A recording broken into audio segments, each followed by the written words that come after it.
kasih untuk kehadiran-Mu di tengah-tengah kami Tuhan. Pagi hari ini kami ingin berjumpa dengan Tuhan, berjumpa dengan firman yang akan mengubahkan kami. Karena kami percaya bahwa bukan cuma kerinduan Tuhan agar kami berubah, tapi kami sungguh-sungguh ingin berubah. Kami tahu bahwa perubahan akan membuat keluarga kami akan menjadi jauh lebih baik. Kehidupan kami akan menjadi jauh lebih baik. Pelayanan kami, pekerjaan kami akan menjadi jauh lebih baik kalau kami pun berubah. Karena itu kami percaya kami punya Tuhan yang tidak akan pernah menyerah dalam memproses, dalam membentuk dan mengubahkan kami. Karena itu kami mau memberikan perhatian kami hari ini Tuhan untuk firman-Mu. Di dalam nama Tuhan Yesus Kristus. Kita sama-sama katakan amin. Haleluya. Silakan duduk Bapak Ibu Saudara semua. Shalom. Selamat pagi Bapak Ibu semua. Saya senang sekali bertemu lagi dengan Bapak Ibu. Hari ini kita punya sebuah tema yang mungkin akan saya bahas sepanjang hari ini, walaupun akan saya ambil dari teks yang berbeda. Judulnya, Tuhan tidak akan menyerah dengan hidupku. Katakan sama-sama, Tuhan tidak akan menyerah dengan hidupku. Amin. Saya ingin mengajak Bapak Ibu untuk memperhatikan Hakim-Hakim pasal yang ke-16. Dan saya akan membacakan buat Bapak Ibu semua ayatnya yang ke-28. Hakim-Hakim pasal 16 ayat 28 berkata begini.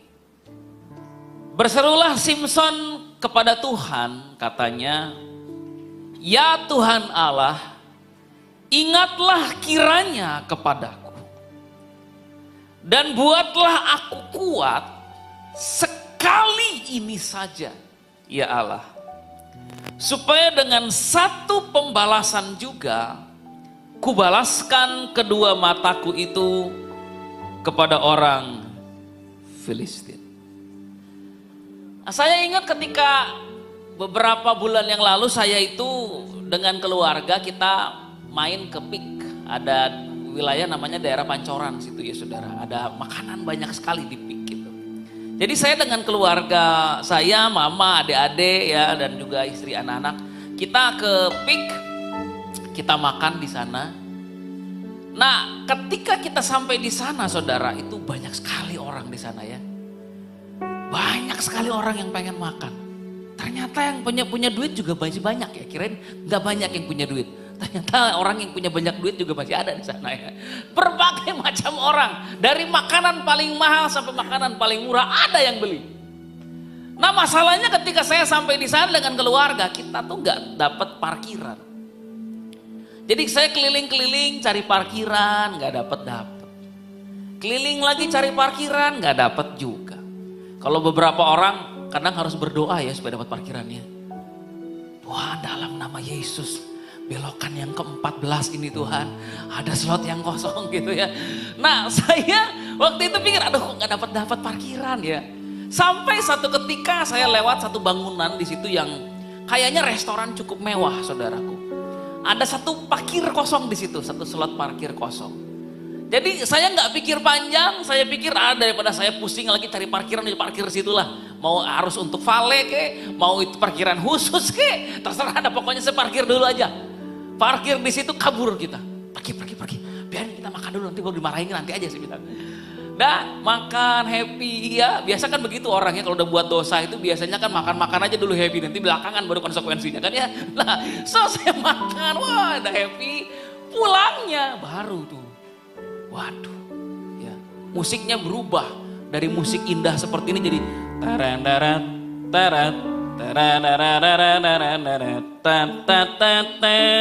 gitu ya, musik jadi begitu.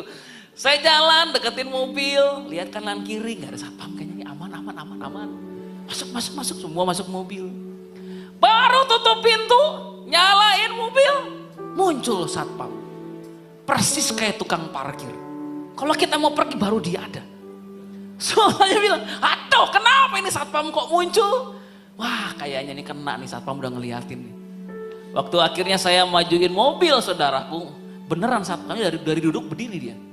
Wah udah. Akhirnya saya pikir pertama kali kabur. Kita belok kanan, lalu mulai ngegas dikit-dikit. Satpamnya langsung maju. Saya gas lagi dikit-dikit, lari-lari satpamnya. Saya lebih gas lagi, satpamnya lambai tangan. Pak, gitu ya. Nggak kedengeran dia ngomong apa. Akhirnya ketika saya coba melaju lebih jauh, dalam hati saya merasa salah saya ini kayaknya. Saya salah dan saya harus tanggung konsekuensinya. Jadi saya nggak boleh lari. Ya sudah deh, berhentiin aja mobil. Akhirnya berhentiin mobil. Satpam lari-lari kecil, deketin mobil saya. Dia berhenti di belakang mobil, lalu dia nunduk, berdiri, balik ke belakang, ninggalin mobil saya. Kan saya bingung jadinya ya, ini satpam ini kok aneh ya. Saya pikir mau nilang, atau saya pikir mau denda saya pikir mau marah-marahin saya. Pak, Bapak tahu nggak ini bukan slot parkir buat umum Pak. Gitu ya, mungkin saya mau dimarahin. Lah kok enggak, saya bilang. Setelah satpamnya pergi, baru saya ngerti ketika agak jauh lewat spion. Kenapa saudara-saudara? Ternyata yang dia ambil itu kon. Segitiga orangnya yang ke bawah mobil saya. Jadi ternyata waktu mobil saya belok kanan, itu setiga ke bawah itu konnya itu. Jadi si satpam itu sebenarnya manggil gini, Pak konnya ke bawah Pak. Ya, jadi mobil saya makin jauh, dia bilang Pak. Nah, saya nggak salah ternyata. Tapi rasa bersalah itu merugikan saya. Saya nggak salah, itu memang slot parkir yang beruntung saya dapat. Semua orang boleh parkir di situ. Tapi karena saya tidak tahu kebenaran, saya diperbodoh oleh perasaan saya sendiri, dan akhirnya saya hidup dengan rasa bersalah. Sampai saya menyadari kebenarannya bahwa saya nggak salah. Saya sudah melakukan hal yang benar kok. Nah saudaraku, hidup dengan rasa bersalah itu tidak enak. Apalagi kalau ternyata kita nggak salah, kita hidup dengan rasa bersalah seumur hidup kita. Ya? Kalau kita sadar kita salah, kita berdosa, setidaknya kita tahu bahwa ya memang saya sudah bersalah. Nah kalau kita tahu, kita nggak tahu kita salah, tapi kita hidup dengan rasa bersalah, kita menanggung beban palsu yang kita bawa sepanjang tahun. Berarti kan rugi kita ini. Kita rugi karena energi kita habis untuk sesuatu yang sebenarnya nggak perlu membebani kita. Amin. So hari ini saya ingin mengajak kita melihat kehidupan Simson. Kalau saya tanya di sini Simson jatuh karena apa? Oh pasti pada tahu ya. Dia jatuh karena wanita. Dia jatuh karena Delila. Tapi kalau kita pikir lagi, Simson itu kan laki-laki. Zaman itu kan, zaman sekarang kan, zaman 20-30 tahun lagi, laki-laki akan tetap jadi laki-laki. Artinya, kecenderungan dan peluang untuk jatuh dalam hal wanita, itu terbuka buat siapa saja. Kedua, yang jatuh kepada wanita bukan cuma Simson, pasti zaman itu. Banyak yang lain-lain juga kok. Pria-pria lain juga. So sebenarnya kalau kita pandang, yaitu memang kewajaran dalam tanda kutip. Realita kehidupan sebagai pria, Simson begitu, kehidupannya begitu. Dia gak bisa mengontrol hawa nafsunya. Nah yang tidak Simson pikir adalah begini loh saudaraku. Bahwa kejatuhan itu membuat dia membayar harga yang lebih besar dari yang dia pikir. Kalau zaman sekarang kan misalkan ada orang jatuh dalam hal moralitas. Yang dipikirin kan cuman begini. Ada penghakiman dari publik. Penghakiman sosial. Paling banter diomongin orang, digosipin netizen, ya kan? Kalau ada hamba Tuhan jatuh dalam dosa moralitas, paling banter banter diomongin, paling banter dipecat dari jabatan, paling banter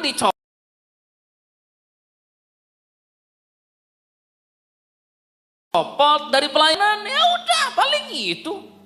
Itu mungkin yang dipikiran Simpson. Dia nggak berpikir bahwa kejatuhannya membuat dia membayar harga lebih besar dari itu. Kalau kita baca lagi selanjutnya, saudaraku, kita coba baca mundur sedikit ya. Ayat yang ke-25 berkata begini. Ketika hati orang-orang Filistin riang gembira, berkatalah mereka, panggil Simpson untuk melawak bagi kita. Simpson dipanggil dari penjara, lalu ia melawak di depan mereka. Kemudian mereka menyuruh dia berdiri di antara tiang-tiang. Berkatalah Simpson kepada anak yang menuntun dia, lepaskanlah aku dan biarkanlah aku meraba-raba tiang-tiang penyangga rumah ini, supaya aku dapat bersandar kepadanya. Dia disuruh melawak. Dia dalam keadaan buta. Dia dipermalukan. Tapi bukan cuma itu. Alkitab berkata, roh Tuhan meninggalkan dia. Pengurapan itu hilang dari hidupnya. Perkenanan itu meninggalkan dia. Bukan cuma itu, dia kehilangan panggilan Tuhan atas dia. Dia ada dalam sebuah situasi di mana ini situasi yang gak pernah dia bayangkan sebelumnya, saudaraku. Saya merasa ada begitu banyak hamba Tuhan yang gak berpikir bahwa kalau Anda jatuh dalam dosa moralitas, bukan cuma masalah istri marah, anak marah, keluarga besar marah, semua orang marah, enggak. Mungkin ada dampak yang lebih buruk daripada itu, yang gak kita bayangkan sebelumnya. Ketika kita berpikir kita mau melakukan sebuah dosa pelanggaran, saudara tahu bahwa ada dampak yang saudara nggak lihat. Ada dampak yang tidak saudara bisa kalkulasi. Ada konsekuensi yang tidak masuk dalam hitungan kita. Ketika kita digoda untuk melakukan korupsi, ada konsekuensi yang jauh melampaui kalkulasi manusia. Karena kalau kita semakin pintar, kita bisa mengelabui hukum. Kita bisa mengelabui penegak hukum. Kita bisa mengelabui siapapun yang mencoba menghukum kita. Kita bisa lolos dengan segera. Kita tahu bagaimana cara untuk keluar dari situasi seperti ini. Tetapi akan selalu ada konsekuensi yang melampaui kalkulasi manusia. Dan itu yang Simpson tidak sadar. Dia nggak sadar bahwa kejatuhannya membuat kedua matanya buta, membuat kehidupannya menderita. Dia dibelenggu dan bertahun-tahun dia berputar-putar di keliling kilangan, batu kilangan. Dia mutar begini aja terus. Saudaraku, saya ingin bertanya sama saudara hari ini, ada nggak di antara kita yang hari-hari ini tuh sedang menanggung konsekuensi yang tidak masuk dalam perhitungan kita. Dan kita seperti Simpson berpikir bahwa ini sudah selesai buat saya. Saya nggak tahu bagaimana cara untuk membalik keadaan ini. Nggak bisa lagi. Kalau waktu itu saya nggak resign karena emosi, nggak begini keadaan saya sekarang. Kalau waktu itu bukan karena emosi, saya nggak mundur, saya nggak ninggalin pekerjaan ini, mungkin nggak gini hidup saya. Mungkin anak saya masih bisa lanjut kuliah. Kalau waktu itu saya nggak tergoda untuk buka bisnis restoran ini, menjual rumah saya, menggadaikan ke bank, mungkin nggak begini sekarang kita harus bayar utang terus tiap bulan. So hari-hari ini kita baru ngerti kenapa Tuhan selalu bicara sama kita. Akuilah aku dalam segala lakumu, maka aku akan meluruskan jalan. Amin. Karena Tuhan itu tahu apa yang akan terjadi kepada kita ketika sebuah keputusan kita ambil. Tuhan itu lebih tahu. Makanya ada lagu yang berkata, kau lebih tahu yang terbaik bagiku, ya. Kau lebih sanggup pulihkan hidupku. Amin. So di sini kita lihat seorang hamba Tuhan yang tidak menyangka konsekuensi yang dia harus tanggung. jauh melampaui kalkulasi dan bayangan dia. Dia berdoa seperti ini, saudaraku. Berserulah Simson kepada Tuhan, katanya, "Ya Tuhan Allah, ingatlah kiranya kepadaku." Nah, ini doa yang sebenarnya begitu powerful, saudaraku. Ini doa yang sangat luar biasa yang Simson bisa ungkapkan kepada Tuhan. Apa sih yang harus diingat? Ketika Simson berkata, "Tuhan, ingatlah akan aku." Apa sih yang diingat? Apa sih yang Simson minta Tuhan ingat? Dirinya? Iya, apanya yang mau diingat? Saya ingin mengajak saudara kita mundur ke Hakim-Hakim pasal 13. Di dalam Hakim-Hakim pasalnya yang ke-13, di ayatnya yang ke-1 dikatakan, orang Israel melakukan pula apa yang jahat di mata Tuhan. Sebab itu Tuhan menyerahkan mereka ke dalam tangan orang Filistin 40 tahun lamanya. Pada waktu itu ada seorang dari Zora, dari keturunan orang Dan, namanya Manoah. Istrinya mandul, tidak beranak. Malaikat Tuhan menampakkan diri kepada istri Manoah dan berfirman kepadanya, "Memang engkau mandul tidak beranak, tetapi engkau akan mengandung dan melahirkan seorang anak laki-laki. Oleh sebab itu, hai ibu, hai calon ibu,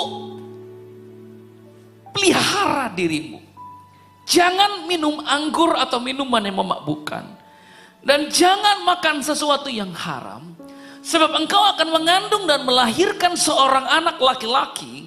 Kepalanya tidak akan kena pisau cukur. Sebab sejak dari kandunganmu, anak itu akan menjadi seorang nazir Allah. Dan dengan dia, aku Tuhan akan memulai penyelamatan orang Israel dari tangan orang Filistin." Ternyata Simson ini punya kisah hidup hebat ya. Dia lahir karena rencana Tuhan. Dia lahir karena tujuan Tuhan. Dia lahir karena sebuah nubuatan. Bukan cuma itu, saudaraku.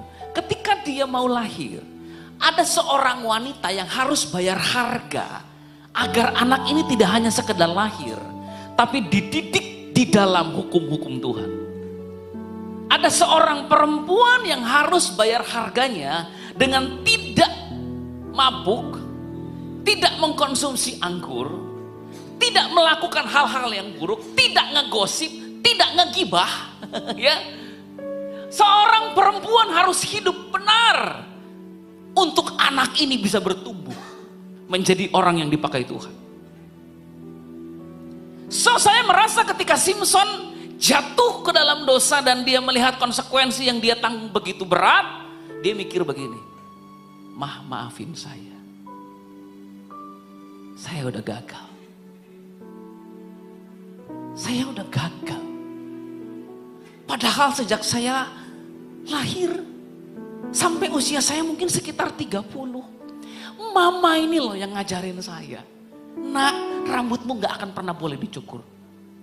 Kamu gak boleh konsumsi anggur. Kamu harus hidup benar dan hidup kudus. Nak, mama ini udah ngelakuin apa yang sekarang harus kamu lakuin." Jadi Simson punya ibu yang begitu luar biasa, yang kasih teladan. Bukan ibu yang, "Nak, kata Tuhan kamu gak boleh minum anggur ya." Tapi mamanya mabok-mabokan gitu.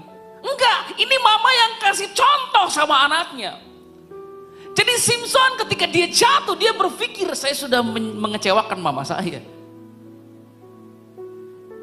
Saya nggak nyangka kalau kok begini. Saudaraku, pernah tidak kita merenung bahwa ada orang-orang tertentu dalam hidup kita yang berkorban untuk kita. Tapi kadang kalau kita sudah sedikit cukup dewasa tuh ya, kita tuh suka lupa kalau ada orang yang pernah berkorban buat kita. Bahwa pernah ada mama yang sejak ditinggal papanya, setelah ditinggal suami, berjuang habis-habisan untuk membesarkan kita. Bahwa ada orang tua yang kerja banting tulang, berdoa siang malam, berharap sama Tuhan untuk bisa menyekolahkan dan menguliahkan kita. Bahwa ada orang tua yang pernah ingin kita jadi wanita hebat, tapi malah hamil di luar nikah. orang tua yang berani bayar harganya supaya kita bisa menjadi orang berhasil. Nah, kita dapati kita jadi orang gagal. So Simpson adalah gambaran dari anak yang gagal memenuhi mimpi, harapan, kerinduan dari orang tuanya. Dan dia berpikir, saya sudah gagal di hadapan orang tua saya. Hidup itu memang gak terprediksi ya saudara ya. Maksudnya saya sekarang hamba Tuhan. Istri saya anak hamba Tuhan. Istri saya pernah cerita ketika dia khotbah di sebuah gereja. Dia berani cerita masa lalu dia. Bagaimana dia dibesarkan oleh seorang hamba Tuhan, papa mamanya gembala. Dan karena kesibukan pelayanan, papa mamanya sempat tidak memperhatikan dia. Lalu dia mengalami pelecehan seksual oleh saudaranya sendiri di rumah karena sering ditinggal. Itu membentuk dia untuk menjadi seorang perempuan, seorang anak yang sepertinya kurang sentuhan dari orang tua. Sampai satu ketika dalam perjalanan hidupnya, dia menjalin hubungan dengan seorang pria. Memang pengusaha pria ini kaya raya. Dia berpikir kalau nikah dengan pria ini, saya bisa lari dari orang tua, saya bisa menjalani hidup saya sendiri. Which is orang tua saya juga bakal bangga. Kenapa? Karena papanya pengen anak keduanya itu jadi istri pengusaha. Karena anak pertamanya kan bakal jadi gembala ya. Kakak ipar saya itu gembala sekarang. Nah ketika istri saya berpikir bahwa pokoknya ini orang tua gue mau jalan aja. Gue nikah sama pengusaha tapi gue juga bisa happy, bebas hidup gue. Ternyata calon suaminya karena mereka sudah tunangan, kedapatan selingkuh. Hatinya hancur waktu itu. Hancurnya ternyata lebih parah dari yang dia pikir. Kenapa? Karena kalau anak gembala gagal nikah, itu yang malu. Itu beritanya nyebar bisa sampai rayon. So dia menanggung malu. Satu ketika saya yang lagi di Bandung ini bikin KKR saudara. Saya mengadakan KKR di Bandung. Salah satu jemaatnya ya istri saya ini. Ada videonya sampai sekarang. Nama KKR-nya Dugem. Apa Pak kok nama KKR Dugem? Iya, Dunamos Generation Movement. Begitu Pak Gembala. Ya. Dunamos Generation Movement. Kegerakan generasi-generasi yang bergerak dengan kuasa Roh Kudus. Disingkat Dugem. Kan jadi ramai di Bandung ya. Wow, gembala-gembala ramai zaman itu. Apa acara apa nih Dugem-Dugem gitu ya. Ada anak-anak yang izin sama gembalanya, Om, kayak mau ikut Dugem. Enggak salah kamu gitu katanya. Itu KKR yang saya buat dengan teman-teman. Istri saya ikut di situ. Kita undang seorang hamba Tuhan, seorang ibu khotbah di situ. Saya ingat di video itu, ibu itu datangin istri saya, tumpang tangan, lalu menyampaikan perkataan Tuhan. Istri saya nangis di video itu. Saya masih belum kenal, karena kan semua bikin KKR doang. Singkat cerita setelah KKR, kita ada fellowship, kita ada follow up untuk acara KKR. Istri saya ikut follow up itu karena dia merasa dia sedang perlu dipulihkan, diubahkan. Disitulah kita mulai kenal teman satu komunitas, berhubungan, kenal satu sama lain. Sampai pada akhirnya saya menjalin hubungan dengan istri saya dan akhirnya menikah. Tapi lewat perjalanan kami saling kenal, istri saya banyak cerita tentang bagaimana konsekuensi yang dia ambil, keputusan yang dia ambil dan konsekuensi yang dia tanggung. Itu tidak mudah untuk bisa dia responi dengan benar. Banyak orang tua yang mungkin urut-urut dada karena anaknya menikah dengan orang yang salah. Nak, kamu tuh mama sekolahin tinggi-tinggi, bukan buat nikah sama si Ucok itu. Aduh, kamu ini. Cok, kamu disekolahin tinggi-tinggi, bukan buat nikah sama si Mei. Ya. So, pada sebuah titik, kadang kita berpikir bahwa this is the end, bahwa ini udah gak ada jalan keluar lagi, gitu, bahwa saya kalau udah gagal, udah salah, saya bakal gini terus. Gimana caranya saya bisa mengembalikan kembali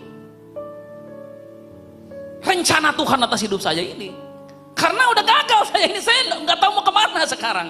Saya mau buat apa? Saya udah nikah dengan orang yang salah, mau diceraiin. Saya harus gimana? Nah ini yang ada di hati Simson. Karena kondisi dia mungkin lebih parah dari kita semua. There is no way out, udah nggak ada jalan keluar buat Simson itu, saudara. Di titik itu dia cuma bisa bilang sama Tuhan begini, ingatlah akan aku. Apa sih yang Simson ingin Tuhan ingat? Tuhan, aku dulu ini pernah menerima nubuatan dari Tuhan bahwa Tuhan akan pakai aku untuk menjadi pembebas bangsaku. Tuhan, dari kecil sampai ketika aku besar, sebelum aku ketemu Delila, sebelum aku menikahi gadis dari Timna, Tuhan, aku ini pernah beri hidupku buat Tuhan. Aku ini pernah melayani Tuhan. Tuhan, selama mungkin kurang lebih 30 tahun, aku ini gak mengizinkan pisau cukur menyentuh rambutku. Aku gak pernah menyentuh semua makanan, minuman berbahan baku anggur. Aku jaga diriku untuk bersentuhan dengan orang mati. Aku pernah jadi anak muda yang luar biasa. Aku pernah jadi anak muda yang menyala-nyala buat Tuhan. Aku pernah jadi anak muda yang berkomitmen buat Tuhan. Jangan lupa itu, Tuhan. Jangan lupa itu. Karena gini loh saudaraku, orang, manusia, siapapun, even gereja bisa lupa. Saudara pernah pelayanan dengan luar biasa. Namanya juga manusia. Tuhan gak akan pernah lupa. Kalau saudara pernah dalam perjalanan hidup saudara sungguh-sungguh sama Tuhan, pernah menyala-nyala sama Tuhan, pernah punya sejarah dengan Tuhan, Tuhan tidak akan pernah lupa. Amin. Saya satu titik dalam hidup saya pernah berdoa begini sama Tuhan. Karena saya baru sadar, ternyata kalau jadi hamba Tuhan single dengan jadi hamba Tuhan sudah menikah itu agak beda itu ya. Cukup berbeda kehidupan itu. Dan saya ingat ketika satu titik dalam hidup saya menikah, lalu kami punya anak pertama. Setelah 3 bulan menikah, akhirnya istri saya hamil. Kita punya anak pertama. Ternyata susah ya hidup itu ya. Ya beberapa orang punya starting point cukup enak. Saya starting pointnya kurang bagus ya. Jadi saya ingat masa dimana saya melayani, saya jadi hamba Tuhan, pelayanan kemana-mana. Tapi kami punya masalah dalam banyak hal. Mulai dari beradaptasi dengan satu sama lain, mulai beradaptasi dengan kehidupan baru, beradaptasi hidup di rumah mertua, dan masalah secara finansial. Saya ingat satu waktu saya tinggalkan istri saya pelayanan dan saya cuma titipin dia uang 5.000 rupiah sama Indomie. Istri saya lagi hamil waktu itu. Saya pergi pelayanan dan saya bilang begini, gue mau ngomong apa nih sono? Mau ngomong apa nanti di sana? Saya ingat pergi waktu itu ke Bogor, naik travel. Cuma pergi, punya ongkos pergi, ongkos pulang gak punya. Harapannya kan minimal khotbah itu dapat PK lah ya.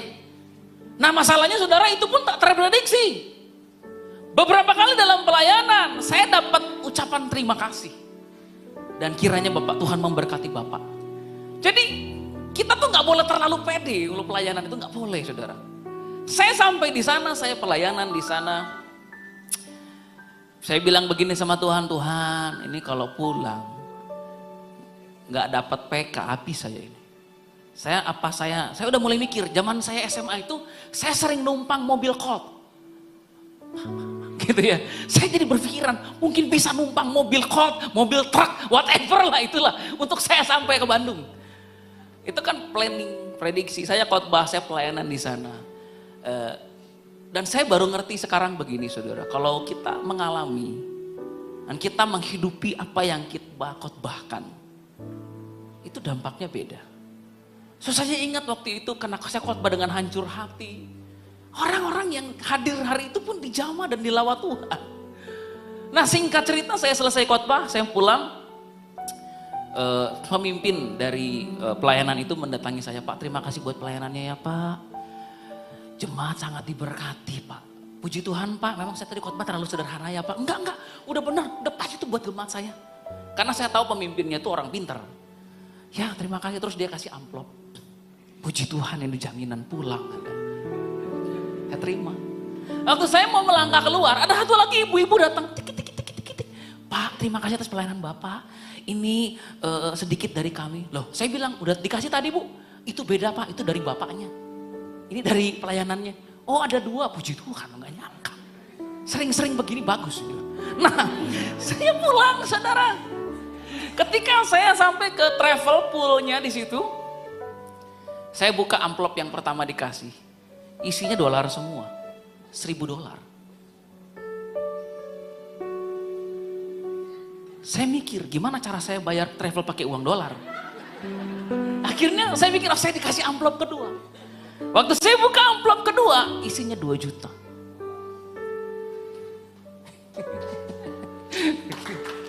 Saya bayar travel pakai uang 2 juta itu kan, ya paling travel 100.000 lebih lah. Saya ingat waktu itu saya masih punya handphone Nokia apa itu ya saya lupa. Saya foto, saya kirim ke istri saya. Saya bilang begini sama dia, wah ini saya nggak nyangka loh. Saya benar-benar nggak menyangka cara Tuhan pelihara kok seperti ini. Dalam perjalanan saya baru menyadari saudaraku bahwa Tuhan tuh nggak lupa. Dia nggak lupa dengan perjalanan kita dulu. Entah kenapa Tuhan sepertinya ketika saya pelayanan ke Bogor tuh Tuhan ingat begini. Aku ingat loh nak, kamu itu umur 20 tahun sendirian pergi ke Kalimantan Timur. Masuk pedalaman, sekarang namanya Penajam, lagi dibangun IKN. Dulu belum ada itu. Naik klotok dari Balikpapan sampai ke Penajam 2 jam. Dari Penajam itu pelabuhan masuk sampai ke desanya 4 jam. Naik ke atas bukit, di situ gerejanya. Kamu pelayanan di situ, minum air hujan 4 tahun. Masak pakai kayu bakar. Ke hutan nebang kayu sendiri. Saya merasa Tuhan tuh bilang I remember you. Saya percaya bahwa kita nggak bisa jamin kita ini bakal terus begini loh nih pelayanan nih. Kehidupan rohani itu nggak mungkin, ada masa di mana kita tuh mentok lalu turun. Dan pada titik seperti itu kita akan berpikir bahwa semua meninggalkan kita, semua melupakan kita, bahwa kita sudah gagal buat banyak orang. Buat pengerja-pengerja yang udah mundur dari pelayanan, kita berpikir kita udah gagal buat gereja. Buat pemimpin-pemimpin yang mundur dari pelayanan, kita berpikir kita udah gagal buat gembala kita. Kita malu. Buat jemaat yang gak lagi beribadah, kita berpikir kita udah gagal sama Tuhan. Tapi Tuhan tuh ingat saudara, bahwa kita pernah punya sejarah dengan Tuhan. Amin. So hari ini saya ingin mengajak saudara untuk merenungkan kebenaran ini. Bahwa Tuhan itu gak pernah lupa. Dia ingat. Saudara cuma nabur 100.000, tadi kan 1 juta banyak banget ya. 100.000 aja 3 tahun yang lalu. Tuhan itu pribadi yang gak pernah lupa. Dia gak lupa bahwa kita pernah menabur. Kita pernah memberi. Kita pernah berkorban buat pelayanan. Amin. Gereja bisa lupa karena kan gereja bukan Tuhan.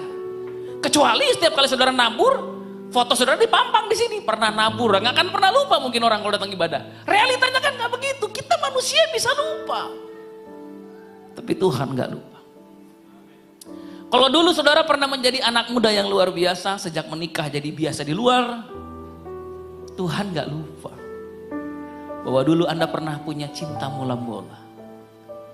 Kalau dulu saudara pernah menjadi pelayan Tuhan yang luar biasa dahsyat, pernah jadi kakak sekolah minggu yang begitu cinta sama anak-anak, dan sekarang berbalik 180 derajat, cuma Tuhan yang tidak akan pernah menyerah sama saudara. Amin. Katakan bersama-sama dengan saya, Tuhan ingat saya. Dia tidak lupa. Amin. Saya ingin ajak saudara, kita buka ayat terakhir. Hakim-Hakim pasal 16. Kita maju lagi.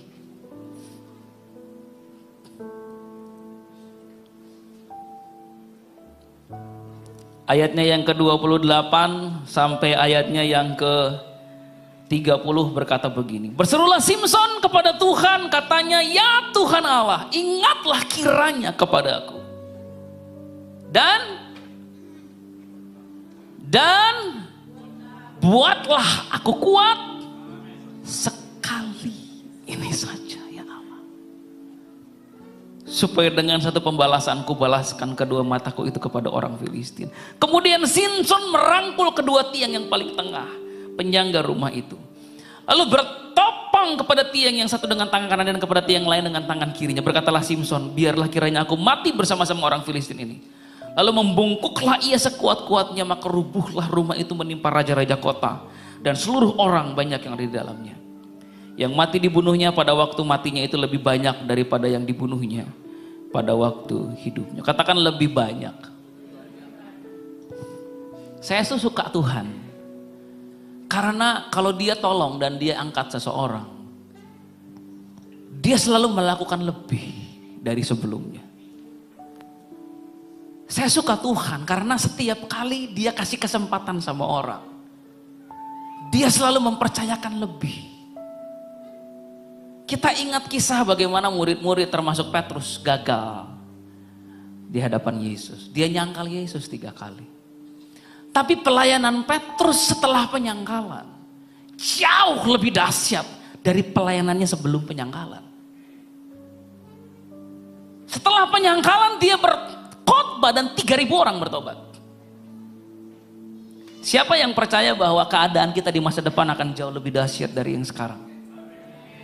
Bahwa apapun yang sekarang sedang saudara alami secara finansial, mungkin Tuhan mau pulihkan kita dan memberkati kita jauh lebih banyak dari sebelumnya. Amin. Karena Tuhan ingat kepada kita.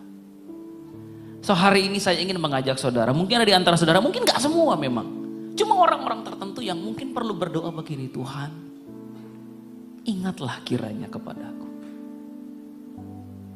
dan buatlah aku kuat sekali ini saja. Aku pengen kuat lagi.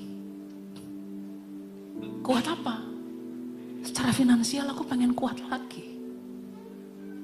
Karena aku pernah kuat secara finansial dulu. Secara mental tuh aku pengen kuat lagi. Karena dulu tuh aku pernah kuat, kok sekarang aku jadi susah tidur ya? Kok jadi banyak cemas, kenapa ya? Dulu tuh aku pernah kuat. Aku tuh kalau pelayanan dahsyat, sekarang kok energinya kayak habis ya? Dulu aku pernah kuat Tuhan untuk suamiku, sekarang kok lemah ya? Buat keluarga aku lemah, aku mungkin jadi mama paling lemah buat anak-anak. Aku mau kuat lagi. Aku mau kuat lagi. Amin. Amin. Kalau saudara dulu pendoa yang luar biasa, Tuhan ingin kembalikan kekuatan itu lagi sama saudara. Amin. Mari kita bangkit berdiri, kita berdoa.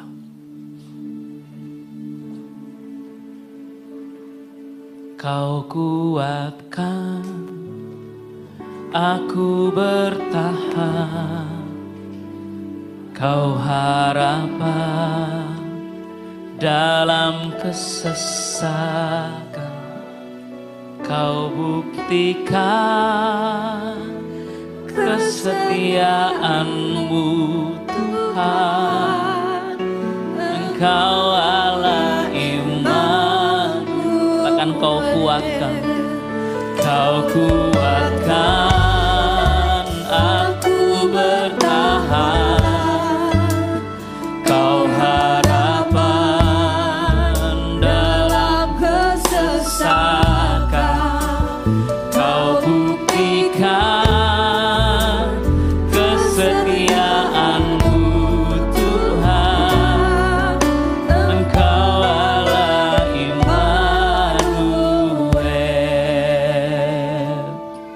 Saudaraku yang terkasih, hari ini ada nggak di antara kita yang perlu berkata kepada Tuhan, Tuhan ingatlah akan aku, dan buatlah aku kuat.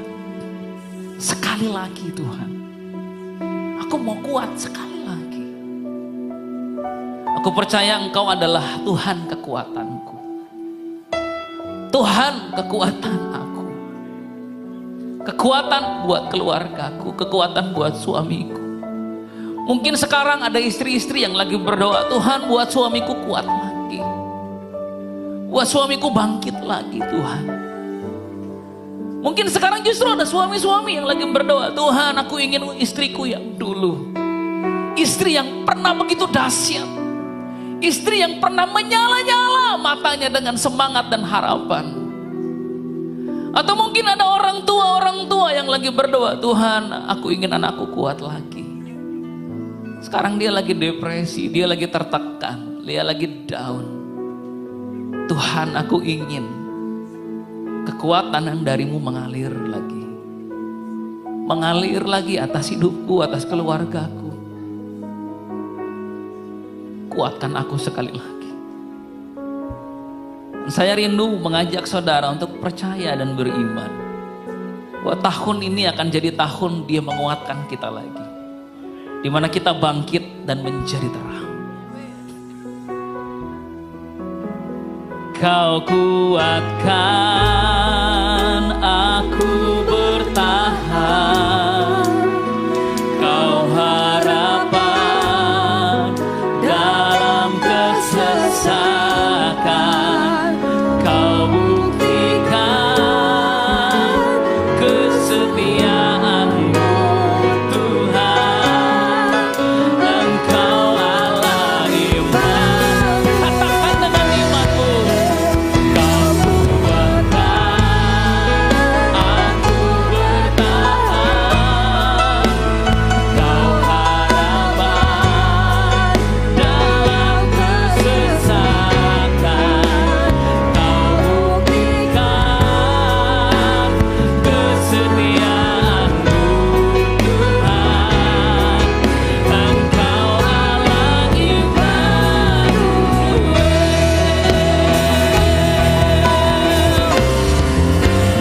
Aku bertahan,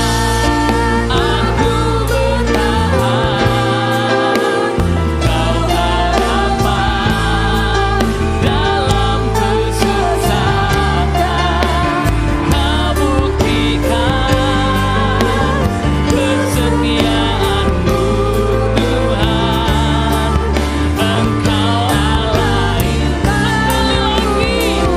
Katakan, Kau kuatkan aku bertahan, Kau harapan dalam kesesakan. Terima kasih ya Roh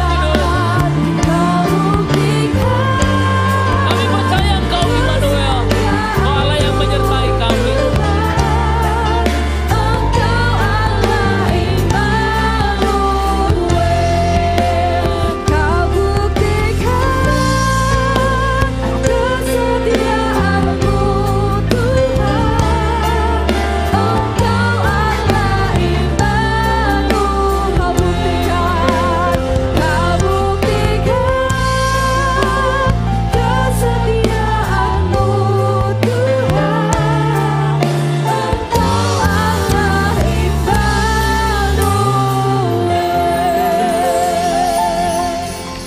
Mari kita arahkan tangan kita kepada hamba-Nya yang sudah menjadi berkat buat kita pagi hari ini. Terima kasih buat kebaikan kemurahan Tuhan dalam hidup kami. Tak henti-hentinya Engkau berkati kami. Engkau sudah ingatkan kami bahwa Tuhan tidak pernah lupakan kami. Tuhan selalu mengingat-ingat kebaikan Tuhan dalam hidup kami. Kami semua mau bangkit Tuhan, menjadi terang, menjadi berkat, khususnya di gereja atau dimanapun kami berada. Terima kasih buat hamba-Mu, Pastor Kelly, Tuhan yang menjadi berkat buat kami. Singkapkan terus rahasia kebenaran firman Allah itu pada hamba-Mu, bahkan urapan yang selalu baru memenuhi setiap hamba-Mu ini. Terima kasih, berkati istri dan anak-anaknya, dimanapun mereka berada, terpelihara sempurna. Terima kasih Tuhan. Mari angkat kedua tangan saudara, terimalah berkat dari Bapa Surgawi. Pulanglah ke tengah-tengah rumah tanggamu, jadilah berkat dimanapun engkau berada. Tuhan Yesus memberkati engkau berlimpah-limpah dan melindungi engkau.